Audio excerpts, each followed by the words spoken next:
우리 함께 따라해 보시겠습니다. 감동과 은혜가 있는 인생 스토리. 어제는 미국에 사는 한국인이라면 관심을 가질 수밖에 없었던 메이저리그의 빅매치가 있었습니다. 리그 최고의 1번 타자로 올라선 신시내티 레저 팀의 추신수 선수와 LA 다저스 팀의 투수 유현진 선수가 함께 등장하는 경기였습니다. 둘 다 잘 되기를 바라는 마음이지만, 그러나 어쨌든 이긴 사람이나 팀은 감동과 기쁨이 있었습니다. 반대로 오늘 새벽 여기 시간이죠. 한국에서 있었던 2013년 동아시안컵 한국과 일본의 국가대표팀 축구 시합은 1대2로 패배함으로 참 안타까움과 실망을 우리에게 전해주었습니다. 늘 우리들이 경험하듯이 이렇게 세상이 주는 기쁨 또는 감동이라는 것은 참 일시적인 것들입니다. 이번 경기에는 이겼지만 또 다음 경기에 지게 되면 그 이겼을 때 누렸던 감동과 기쁨은 한순간에 사라져버립니다. 어제 장사가 잘 되었는데 오늘 장사가 안 되면 또 그 기쁨과 감동도 사라져버리는 것들이죠. 이러한 감동과 기쁨이라는 것은 사실 내 인생과 모두의 인생을 변화시킬 만한 그런 대단한 힘과 파워를 갖고 있지도 못합니다. 그렇지만 성경이 말씀하는 감동, 하나님이 우리에게 주시는 은혜는 한국인이든 일본인이든 미국인이든 누구든지 바르게 깨닫는 사람이라면 모두가 함께 누릴 수 있는 것이며, 또 깨닫는 모두의 인생을 변화시켜 줄 수 있는 그런 놀라운 능력과 파워를 가지고 있는 것인 줄로 믿습니다. 우리 지난 주간 또 그 앞선 기간 동안에 우리 아세안총회 선교사님들과 함께하며 우리가 너무나 큰 은혜를 받았던 것도 우리 선교사님들에게 있었던 그 감동과 은혜가 우리에게 전달되었기 때문 아닙니까? 비록 사시는 곳은 다르지만, 때로는 열악하고 힘든 환경 속에 있지만, 그러나 하나님이 주시는 감동과 은혜가 함께 나누어질 때 우리 모두에게도 동일한 어떤 큰 은혜와 능력이 함께 머물렀던 축복의 시간이었던 것을 깨달을 수 있습니다. 특별히 오늘 성경 본문의 말씀은요, 우리가 믿음의 조상이라고 말하는 아브라함의 일생 가운데 가장 감동과 은혜를 주는 내용이기도 합니다. 100살에 얻었던 기적의 아들 이삭을 모리아산에서 번제물로 드리라는 하나님의 말씀에 순종하는 아브라함의 믿음을 우리들에게 보여주고 있습니다. 하나님도 아브라함이 순종하는 그 믿음의 감동을 받으시고 이삭 대신 예비해 놓으셨던 숫 양을 대신하여 제물로 받으시면서 여호와 하나님은 예비하신 하나님, 즉 여호와 이레라고 말씀하시는 그러한 내용입니다. 오늘 이 본문을 통해서 감동과 은혜의 인생 스토리라는 제목으로 하나님께서 오늘의 이 시대를 살고 있는 여러분과 저에게 주시는 세 가지의 은혜를 함께 나누고자 합니다. 첫째로, 감동과 은혜의 인생 스토리는 하나님의 말씀으로 만들어진다는 것입니다. 다시 한번, 감동과 은혜의 인생 스토리는 무엇으로 만들어진다고요? 하나님의 말씀, 하나님의 말씀. 자, 원래 아브라함은 우리가 아는 것처럼 갈대와 우르에서 그냥 평범하게 부모를 따라 함께 살며 열심히 일하며 또 결혼하며 자신 나름대로의 안전지대를 만들고 그냥 그렇게 잘 먹고 잘 사는 사람이라고 말할 수 있습니다. 75세가 되기까지 그는 주변 사람들을 챙겨주기도 하는 나름대로 괜찮은 정도의 사람이었습니다. 아버지 데라는 우상을 만들고 그것을 팔아먹고 살았으니까 또 어떤 면에서는 그 가정은 사실 보통의 우리들보다도 조금 못하기까지 하다라고도 말할 수 있습니다. 그런 아브라함이 이스라엘 민족의 조상이 되고 우리 모든 믿는 사람들의 영적 조상이 되는 감동과 은혜의 인생 스토리를 만들 수 있었던 그 배경이 무엇입니까? 그것은 아브라함에게 말씀하시는 하나님의 말씀, 그 하나님의 말씀을 붙들고 따라 살았기 때문에 바로 감동과 은혜가 있는 인생 스토리가 만들어지게 되었다는 것입니다. 잘 아는 창세기 12장 1절만 보면 여호와께서 아브라함에게 이르시되라고 말합니다. 하나님이 아브라함에게 나타나셔서 말씀하신 것입니다. 너는 너의 고향과 친척과 아버지의 집을 떠나 내가 네게 보여줄 땅으로 가라라고 말씀합니다. 여러분, 우리들은 이민생활, 유학생활 또는 선교사의 삶 속에서 언어와 문화가 다른 삶이 얼마나 외롭고 답답하고 또 어려운가를 나름대로 잘 알고 있지 않습니까? 더군다나 아브라함이라는 사람은 오늘 이 시대와 전혀 다르죠. 인터넷 또는 비행기, 여러 가지 통신수단, 이런 것 전무한 시대에 아브라함은 보여준 땅도 아니고 하나님이 앞으로 보여줄 땅이라고 말씀합니다. 그러니까 자기가 아직도 보지도 못한 땅을 갈 바를 알지 못한 채 가야 하는 그러한 삶이었다는 것입니다. 갑작스럽고 엉뚱하기까지 한 그런 하나님의 말씀이었음에도 불구하고 중요한 것은 이것입니다. 아브라함은 그 하나님의 말씀을 붙들었고 그 하나님의 말씀을 따라 살아가는 삶이 되었다는 것입니다. 하나님의 말씀을 따르기 이전까지의 아브라함의 일생은 평범한 인생, 아니 그냥 살다가 죽는 인생 정도였지만 그런 하나님의 말씀을 듣고 하나님의 말씀을 따라 살아가는 삶이 되었을 그 이후부터 아브라함의 인생은 비범한 인생, 감동과 은혜가 있는 인생 스토리의 주인공이 되어졌다는 사실입니다. 자, 오늘 본문도 한번 생각해 보십시오. 만약에 하나님의 말씀이라는 부분만을 제외하고 그리고 우리가 본문을 본다면 이것은 자기 부인 몰래 아비가 귀한 아들을 죽여서 제물로 바치려고 하는 광신도의 모습밖에는 안 됩니다. 가정 파괴의 극치를 보여주는 오늘날로 얘기하면 신문 일면 기사에 오르는 나쁜 사람의 이야기거리밖에 되지 않을 수도 있다는 것입니다. 그러나 차이가 무엇입니까? 바로 이 장면에는 하나님의 말씀이 있었다는 거예요. 그리고 그 말씀을 따르는 것이 되었기 때문에 오늘 이 장면은 4천여 년이 흐르는 동안에 수많은 믿음의 사람들에게 최고의 감동과 은혜를 주는 그런 이야기가 될 수 있더라 하는 것입니다. 사랑하는 성도 여러분, 이 세상에서는요, 무엇을 하든지 기준이 다르면 모든 것이 달라지게 되어 있습니다. 다시 한번, 무엇이 다르면?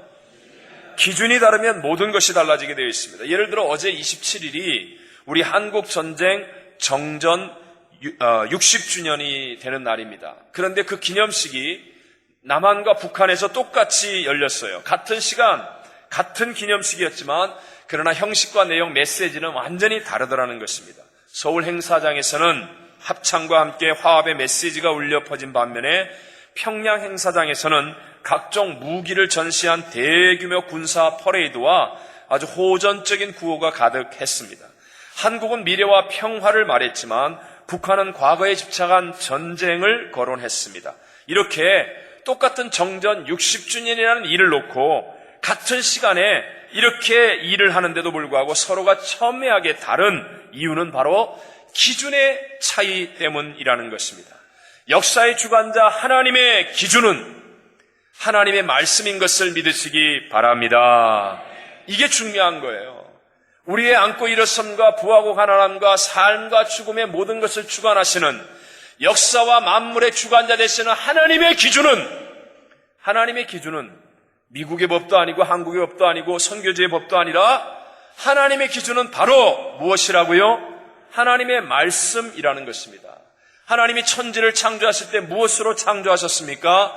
하나님이 말씀으로 창조하셨습니다. 그래서 마태복음 5장 18절에 보면 진실로 너희에게 이르노니 천지가 없어지기 전에는 율법의 1.1획도 결코 없어지지 아니하고 다 이루리라 라고 예수님이 말씀하시는 것입니다. 또 우리 인간을 구원하신 구세주 예수님께서도 말씀이 육신을 입고 오신 분입니다. 말씀이 성육신하신 분입니다. 요한복음 1장 14절에 말씀이 육신이 되어 우리 가운데 거하심에 우리가 그의 영광을 보니 아버지의 독생자의 영광의 은혜와 진리가 충만하더라 이렇게 말씀하지 않습니까? 즉 성육신하신 예수님은 말씀의 기준을 따라 사시는 분이었다는 거예요. 태어나심도 말씀을 통해, 자라심도 말씀을 따라, 그의 모든 행하심도 말씀을 따라, 그의 일하심도 하나님의 말씀을 따라, 그의 십자가의 죽으심도 말씀을 따라, 부활하심도 말씀을 따라, 말씀의 기준을 따라 사셨고 행하셨기 때문에 오늘날 모든 인류에게 가장 큰 감동과 은혜를 주시는 인생 스토리가 만들어진 줄로 믿습니다. 그리고 모든 심판도 바로 말씀이 기준이 되어 이루어지지 않습니까? 우리가 잘 아는 구약의 소돔과 고모라 성, 그 성이 불과 유황으로 심판을 받을 때 롯이 살 수 있었던 것은 바로 말씀의 자리에 서 있었기 때문 아닙니까? 이 성을 빨리 나가라, 산으로 가라, 뒤돌아보지 마라.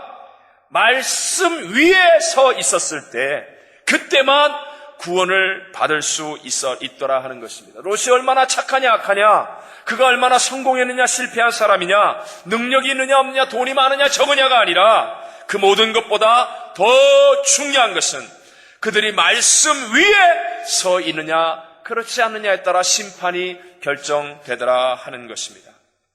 자, 우리 다 아는 이야기로 한번 생각해 보세요. 하나님께서는 이 아브라함의 자손으로 택한 이스라엘 백성들에게 적과 끓이는 가나안 땅을 약속하셨죠. 그들이 애굽에서 있을 때 그의 신음소리를 들으시고 그 가나안 땅으로 인도해 드리기 위해 하나님께서 친히 그들을 구원하셨습니다. 무려 10가지의 재앙을 내리시고 홍해 바다가 갈라지는 기적을 나타내시면서 하나님이 이스라엘 백성들을 애굽에서 건져주셨습니다. 그런데 이스라엘이 애굽에서 나와 서 있는 그 시내산 광야에서부터 가나안 땅 입구에 있는 바란 광야까지는 거리수로 직선거리로 약 45마일 정도밖에 안 됩니다. 45마일이면 오늘 우리 교회에서 가는 기도원까지 3분의 2 정도밖에는 안 되는 그런 짧은 거리입니다. 그리고 여러분, 광야라는 곳은 볼 것도 없고 할 것도 없는 곳이라고 했잖아요. 그런데 도대체 무엇 때문에 하나님께서는 그것을 바로 들어가지 아니하시고 무려 40년 동안 광야를 헤매이게 하셨단 말입니까? 그것은 바로 하나님의 택한 선민인 아브라함의 자손 이스라엘 백성들이 정말로 중요하게 여겨야 할 것이 무엇인지를 알게 하기 위해서예요. 하나님의 말씀이 그들의 인생의 기준이 되어야 한다는 것을 그들로 하여금 깨우쳐 주시기 위해서 그 긴 시간을 광야 속에서 하나님이 함께 그들과 지내셔야 했다는 것입니다. 여러분, 이스라엘 백성들은 애굽에서 나올 때 나름대로 세상 애굽의 탁월한 지식들을 가지고 있었을 것입니다. 나름대로 들고 나온 보따리도 있었을 것입니다. 그런데 막상 광야에 나가보니까 자기들이 애굽에서는 알아주던 지식인데, 자기들이 애굽에서는 잘 써먹는 기술인데, 자기들이 애굽에서 갖고 나온 보따리인데 아무 소용이 없는 거예요. 그리고 광야 40년을 지난 동안 오직 하나님의 말씀만이 능력이구나, 하나님의 말씀만이 우리를 살릴 수 있는 것이로구나. 40년 동안 아무리 애를 써도 아무것도 할 수 없는데 하나님의 말씀대로 매일마다 만나가 생기고, 하나님의 말씀대로 반석에서 물이 터져 나오고, 하나님의 말씀대로 메추라기 떼가 날라오고, 하나님의 말씀대로 성막을 짓고 예배하며 행진했더니 구름기둥 불기둥이 함께하여 200만 명이 넘는 이스라엘 백성들을 광야에서 살리시는 것을 보며 하나님의 말씀이 인생의 기준이로구나, 우리가 가장 중요하게 여겨야 될 것이로구나, 이것을 깨닫게 되었고, 그리고 가나안 땅에 들어가 하나님의 복을 받게 해주시더라 하는 것입니다. 가나안 땅 들어가기 전에 하나님께서 여호수아에게, 이스라엘 백성들에게 무엇을 말씀하십니까? 우리가 줄여서 여호수아서 1장 7절과 9절을 함께 같이 읽어보겠습니다. 다 같이 시작. 오직 강하고 키 담대하여 나의 종 모세가 네게 명령한 그 율법을 다 지켜 행하고 우르나 좌로나 치우치지 말라. 그리하면 어디로 가든지 형통하리니 이 율법책을 내 입에서 떠나지 말게 하며 주야로 그것을 묵상하여 그 안에 기록된 대로 다 지켜 행하라. 그리하면 네 길이 평탄하게 될 것이며 내가 형통하리라. 내가 네게 명령한 것이 아니냐? 강하고 담대하라. 두려워하지 말며 놀라지 말라. 내가 어디로 가든지 내 하나님 여호와가 너와 함께 하느니라 하시니라. 아멘. 지금 이스라엘이 들어가야 되는 가나안 땅에는 장대한 아낙 자손의 대장부들이 있고 그들과 싸워 전쟁에서 이겨야만, 물리쳐야만 그들은 가나안 땅을 점령할 수 있는 상황입니다. 그런데 전술보다 중요한 것이 하나님의 말씀, 군대보다 중요한 것이 하나님의 말씀, 그 어떤 전략 무기보다 중요한 것이 하나님의 말씀, 하나님의 말씀을 지켜 행하고 좌로나 우로나 치우치지 아니하면 하나님이 함께 하셔서 형통하고 평안하게 되는 하나님의 위대한 승리가 이루어지고 하나님의 감동과 은혜가 넘쳐나는 인생 스토리의 주인공들이 되게 될 줄로 믿습니다. 세상에 돈 많은 사람 많습니다. 유명한 사람 많습니다. 지식 있는 사람 많습니다. 능력 있는 사람 많습니다. 그러나 그 사람의 인생이 감동과 은혜를 주는 스토리가 되는 게 아닙니다, 여러분. 비록 밤새도록 그물질을 하고 고기 한 마리 잡지 못한 실패한 사업가 베드로이지만 하나님의 말씀을 듣고 배오른편에 그물을 내리는, 말씀을 따라 살아가는 베드로가 되니까 그의 삶이 오히려 우리에게 감동과 은혜를 주는 인생 스토리가 되는 것임을 믿게 되시기를 바랍니다. 선교든 목회든 교회 일이든 얼마만큼 하나님의 역사가 일어날 수 있는가 하는 것은 하나님의 말씀을 제1순위로 따라서 살아갈 수 있느냐 없느냐 하는 데 달려있다고 말할 수 있습니다. 여러분, 우리가 이민 와서 고생을 얼마나 많이 했느냐 적게 했느냐, 돈을 얼마나 많이 벌었느냐 적게 벌었느냐, 성공했느냐 못했느냐, 그것이 여러분 감동과 은혜를 만들어내는 것이 아닙니다.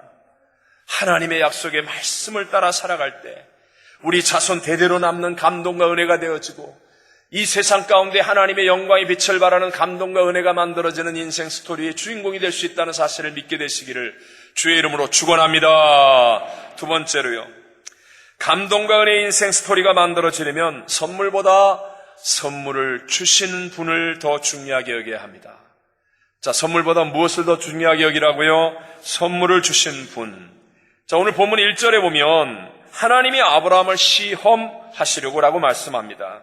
그러니까 이것은 100% 아들을 모리아산에서 번제물로 하나님께 제물로 바치라는 이 엄청난 이야기는 100% 하나님의 의도하신 그런 계획하신 사건이라는 것이죠. 2절에 보면 또 하나님께서 아브라함에게 내 아들, 내 사랑하는 독자 이삭이라고 말씀하십니다. 하나님은 아브라함이 얼마나 그 아들을 사랑하는지도 알고 계셨다는 것입니다. 그런데도 불구하고 하나님이 그 아들 독자 이삭을 번제물로 바치라고 말씀하신 겁니다.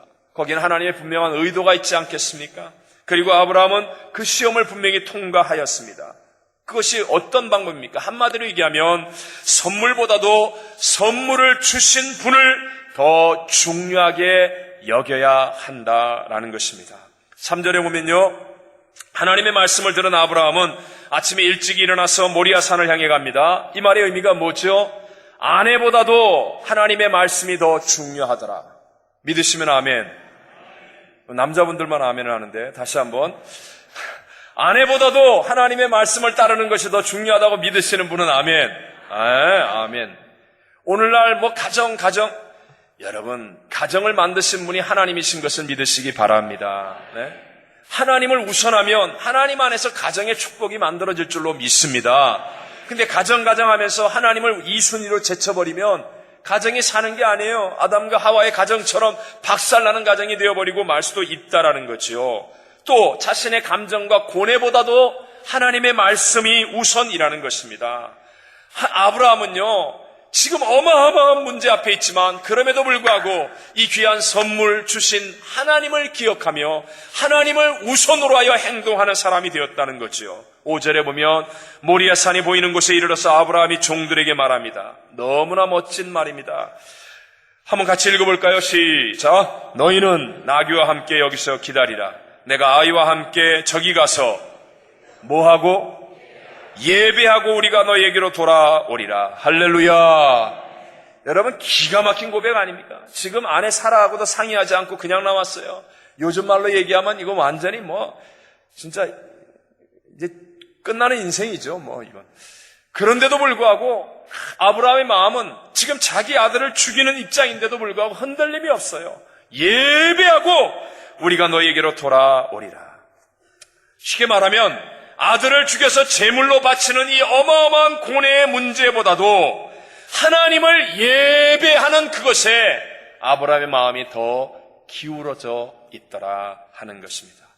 예배라는 말의 헬라어는요, 프로스게네오라고 말합니다. 이 프로스게네오라는 말의 겉모양은 엎드려서 절한다라는 뜻이기도 하지만 내용적으로 보면 마음이 기울어집니다.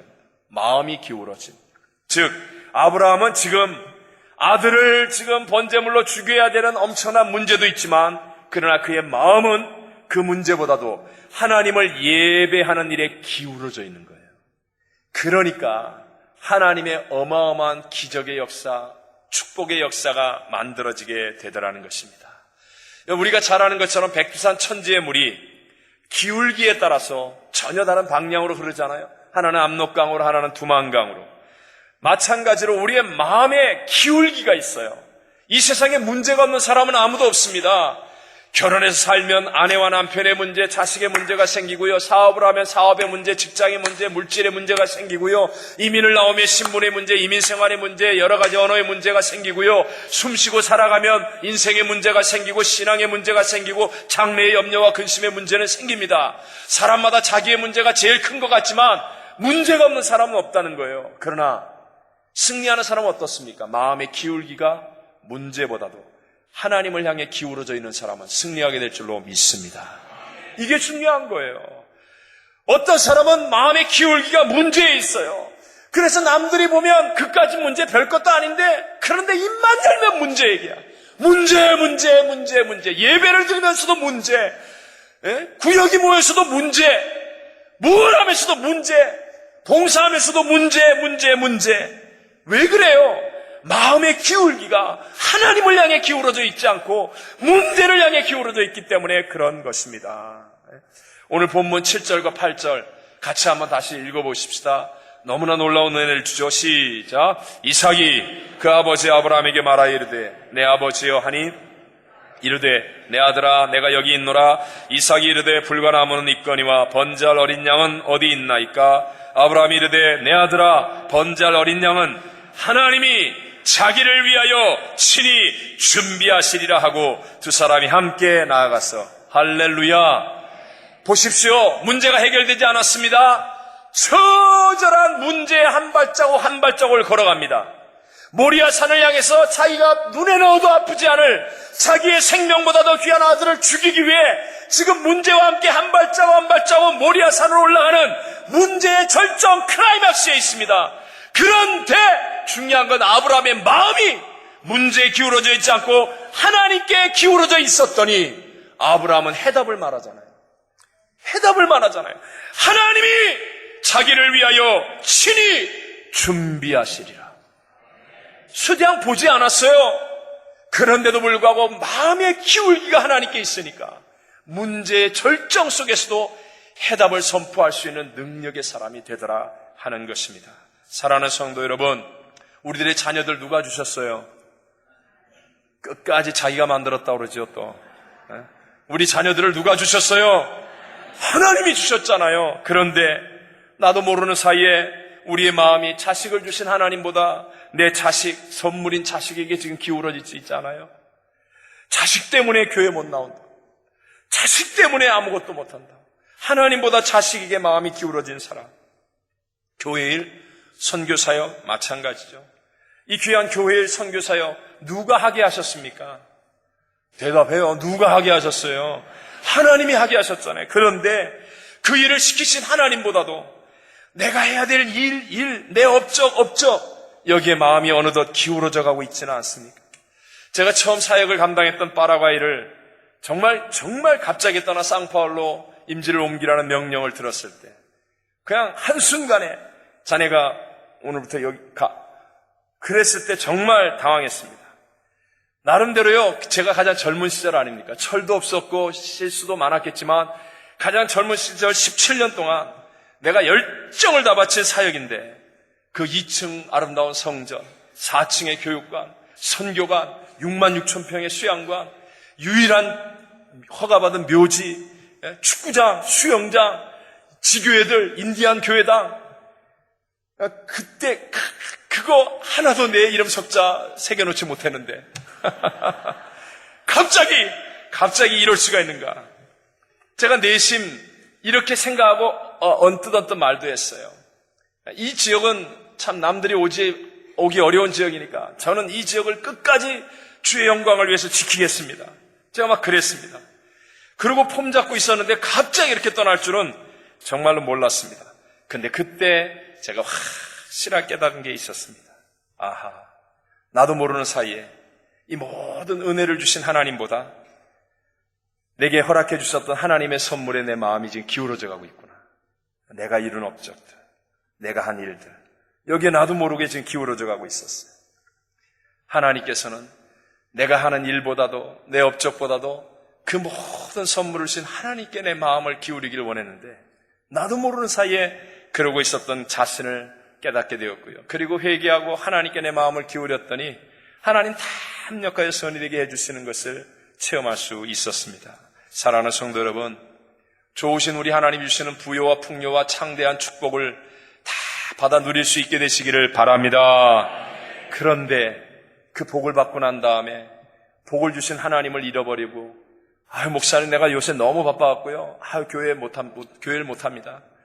제가 그냥 사업이 너무 잘 돼가지고요. 내가 2개, 3개 하는데 내가 수요 예배 못 갑니다. 이런 사람 되지 않게 되시기를 바랍니다. 제가 눈으로 보이는 수요 예배 나오고 금요 예배 나오고 새벽 예배 나오고 이런 거 보이는 것을 얘기하는 게 아니고요. 내 마음의 기울기가 선물을 주신 하나님보다 선물에 더 기울어져서 미련하고 어리석은 인생이 되지 말라 하는 것입니다. 우리가 잘 아는 누가복음 15장의 탕자는요, 아버지로부터 엄청난 것을 받으니까 그냥 마음의 기울기가 온통 물질과 세상을 향해 가잖아요. 그래서 박살이 났습니다. 박살나고 돼지가 먹는 주엽나무의 열매조차도 배불리 먹지 못하게 될 때, 그때서야 그 가난과 고통 속에서 마음이 아버지께로 기울어지는 거예요. 내 아버지 집에는 양식이 풍족한 품꾼이 얼마나 많은고, 그러면서 아버지께로 돌아오잖아요. 어떤 때는요, 가난과 고통이 하나님의 축복일 수도 있다는 사실도 깨달으시기 바랍니다. 수많은 병자를 치료하고 살렸던 사도 바울, 그의 그림자만 지나가도 병자가 일어나고 그의 손수건을 가지고 가서 기도해도 병자가 낫는 그러한 사도 바울에게 왜 평생 이 몸에서 가시가 뽑아지지 않습니까? 하나님께 그렇게 기도하는데 왜 질병의 가시가 뽑아지지 않습니까?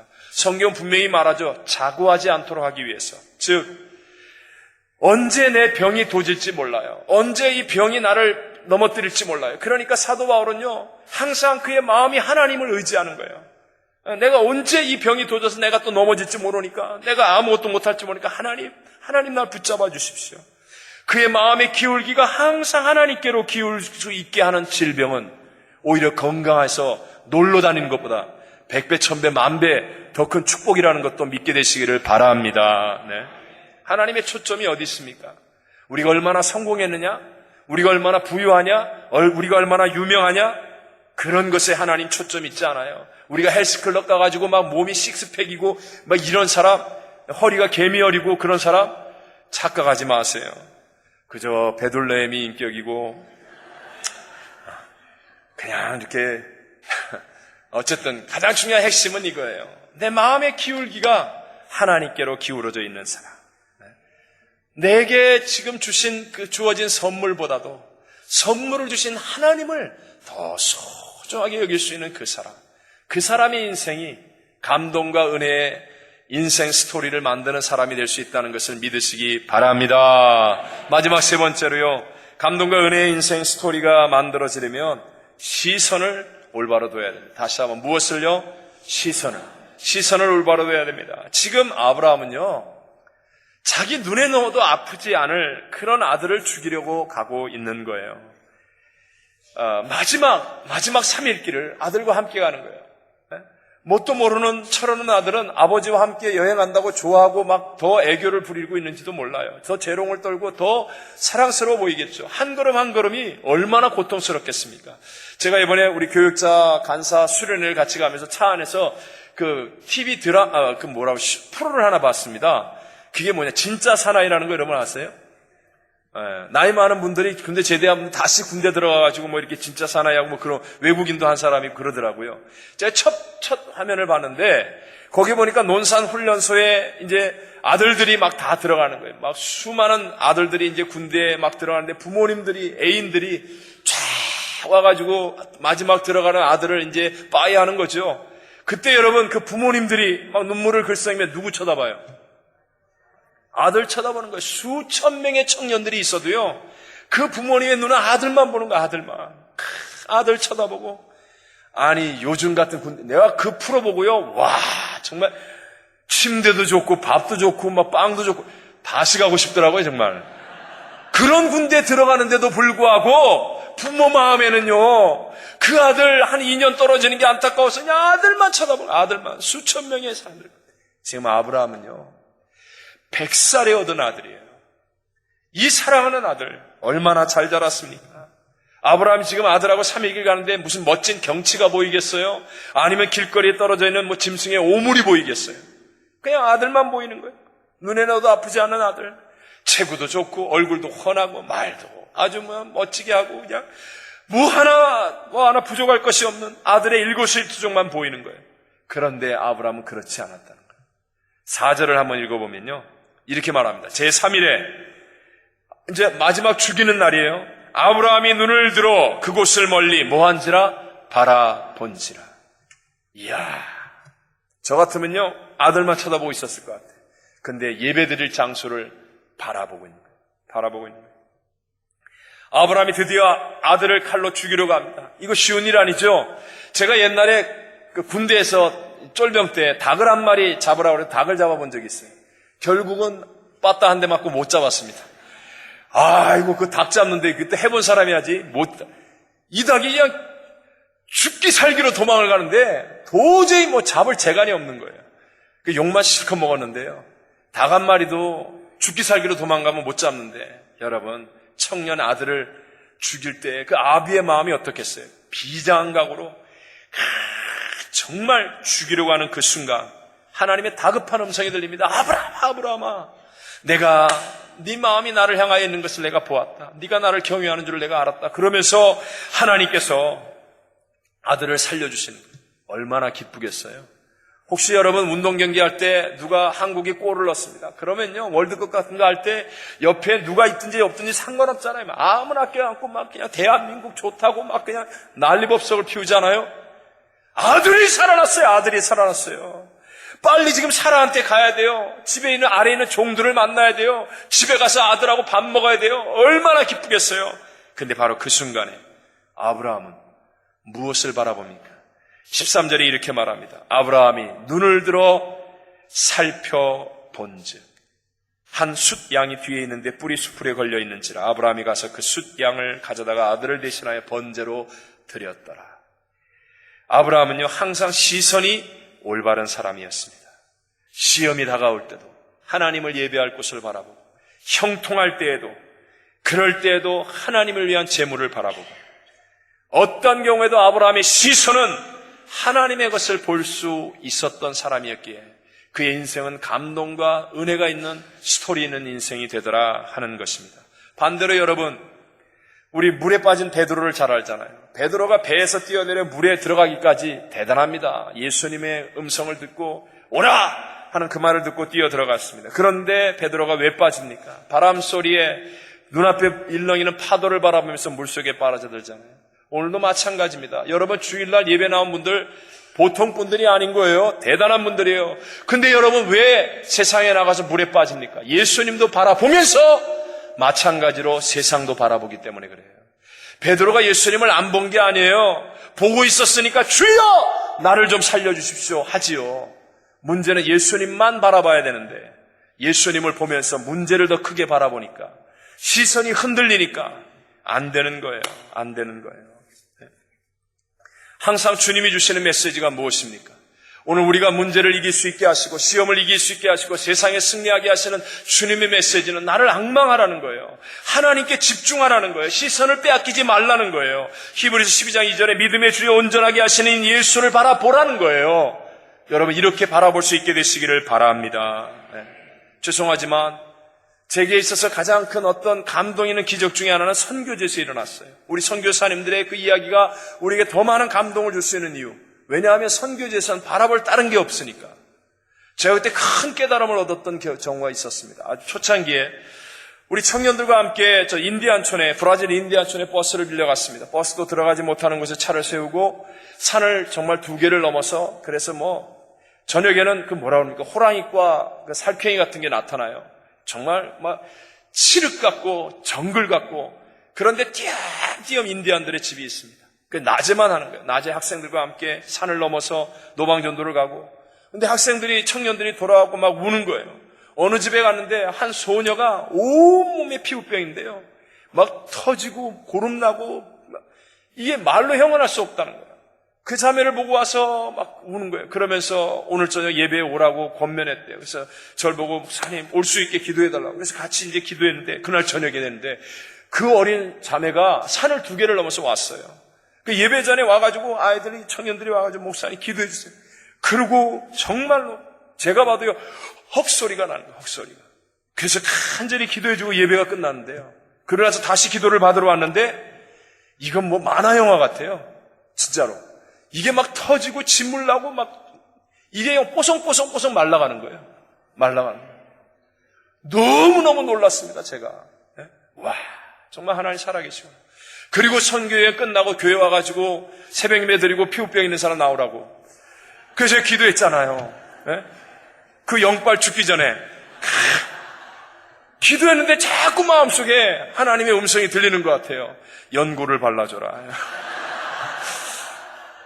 안 났더라고요. 제가 그때 깨달은 것 중에 하나가 이게 차이점이 있구나. 집중력이에요. 집중력. 여러분, 집중력. 오늘날 예수를 이렇게 믿는데, 교회 오래 다녔는데, 이렇게 많은 말을 듣는데, 근데 왜 우리는 흔들 깃발이 없고 목숨을 걸 사명이 없습니까? 예수님께 집중하지 못하기 때문에 그런 거예요. 우린 기껏해야 돈 버는 일, 자기 욕망을 채우는 일, 그런 일에 인생을 밀면 나중에 후회할 것을 뻔히 아는 그런 일에 어쩔 수 없이 끌려가고 있는 인생이 되는 이유가 무엇입니까? 예배를 드리면서도 집중하지 못하기 때문에 그런 거예요. 그런 거예요. 오늘날 인터넷이나 방송으로 예배 드리는 거 제가 반대하죠. 여기 와서 예배 드리고 가서 예배 드리라는 거예요. 그건 괜찮아요. 많이 들어요. 근데 여기 안 나오고 그리고 그거로만 예배를 대신하겠다. 큰일 날 이야기입니다. 왜요? 집중 안 됩니다. 함께하는 공동체 속에 이 시간에 역사하고 있는 성령의 역사가 느려지지 않습니다. 제일 중요한 건 집중이 안 되는 거예요. 예배 듣다가 클릭해놓고 세워놓고 가가지고 빵 먹고 와가지고 다시 또 듣고 전화 오면 전화 오는 거 다 받고 자기 할 일 다 하고 또 클릭 또 예배 보고 이게 뭡니까? 이게 안 된다는 거예요. 왜 여러분 교회에서 예배 드릴 때도 아이들과 함께 이렇게 부모님들 예배 드리기 어렵잖아요. 이게 집중이 안 되기 때문 아닙니까? 교회에서도 직분자나 교회 리더들 정말 내공이 있어야 돼요. 왜요? 직분자들은요 예배 드리기가 제일 어려운 사람이에요. 왜? 자기 순서 있죠. 또 다른 다음이 뭐가 있을까? 뭘 준비해야 될까? 누가 뭘 어떻게 할까? 하나님께 시선을 집중하기보다는 누가 왔나 안 왔나 우리 구역 식구 오만 일에 흩어지기가 쉽기 때문에 진짜 능력을 얻기가 어려운 거예요. 그래서 내공이 있어야 돼요. 내공이. 그러나 여러분 이걸 기억하십시오. 시선이 주님께 집중되면 하나님의 모든 것들이 우리에게 전이 된다는 사실을 믿으시기 바랍니다. 내가 하나님께 시선을 집중하면요 하나님의 사랑이 내게 전이 되고 하나님의 약속과 능력이 전이 되고 하나님의 은혜가 전이 되고 하나님의 좋은 것들이 전이 되는 거예요. 모세가 40일 동안 시내산에 올라가서 하나님을 대면하고 오잖아요. 대면하고 내려왔더니 어때요? 영광의 빛이 나는 거예요. 모세가 선크림을 잘 발라서 그런 거예요? 아니면 산에 올라가서 때밀이로 잘 닦아서 그런 거예요? 하나님을 대면하고 오는 거예요. 집중하고 오는 거예요. 영광의 빛이 비쳐서 사람들이 쳐다볼 수가 없는 거예요. 네? 밑에 있는 사람들은 어때요? 밑에 있는 사람들은 오히려 모세는 산에서 금식하고 하나님을 대면하니까 시간 가는 줄을 모르는데 밑에 있는 사람들은 지겨워가지고 40일을 못 참고 금송아지 만들어 놓고 난리법석을 피워서 박살나버리고 말지 않습니까? 절대로 하나님께 집중하면요 어떤 것도 장애물이 되지 않아요. 제가 옛날에 한국에서 피카소 이 그림 전시회를 했던 적이 있어요. 덕수궁에서. 저희 아버님이 저를 끌고 가서 한번 보여줬는데 그걸 갔다 온 다음에 몇 년 있다가 학교에 미술 선생님이 그 얘기를 하더라고요. 저도 그거 봤는데요. 그 얘기를 하는데 그 미술 선생님이 야, 너 그 그림 봤냐? 나는 말이야 그 그림 앞에 서갖고 2시간이 넘게 서 있어서 그러는 거예요. 저는 그 어리기도 했지만 그때 가가지고 이게 무슨 그림이야. 그래갖고 우리 아버지하고 빨리 가서 밥이나 먹자고 말이지 막 끌고 나가 뭘 봤는지 하나도 몰라요. 근데 그분은 그러시다고. 그 그림 앞에서만 2시간이 넘게 있었다는 거예요. 그래서 그때 제가 그렇구나. 이게 바로 은혜구나. 이게 은혜. 죄송합니다만 저는 제 아내와 쇼핑을 함께 못 갑니다. 슈퍼마켓도 못 갑니다. 왜냐하면 이게 제 아내의 시간과 제 시간이 너무나 달라요. 예를 들어 사과를 하나 사면 들었으면 사야지. 들었다가 내렸다가 봤다가 돌렸다가 또 다른 거 들었다가 빨리 사야지. 빨리 10개면 10개 빨리 사. 그래야지 나쁜 거 고르면 다른 사람이 좋은 거 먹고 그 시간에 빨리 책 읽고 다른 거 해야죠. 이 시간이 다른 거예요. 제 아내는 쇼핑 시간이 너무 좋대. 사랑하는 성도 여러분, 우리 주님께 집중할 수 있는 사람, 그래서 시선을 예수님께 둘 줄 아는 사람이 되셔서 하나님의 좋은 것들이 공급되어져서 그 은혜의 능력으로 세상에 나가 승리하는 삶을 사는 멋진 인생 스토리의 주인공이 되시기를 바랍니다. 말씀을 맺겠습니다. 한 번뿐인 인생입니다. 그리고 이제 곧 우리 주님은 다시 오십니다. 우린 과연 어떤 감동과 은혜를 증가하는 인생 스토리를 만들 수 있겠습니까? 감동과 은혜의 인생 스토리는 하나님의 말씀으로만 만들어집니다. 기준이 하나님의 말씀이기 때문에 하나님의 말씀을 따라 행동하는 그 사람에게 만들어지는 것입니다.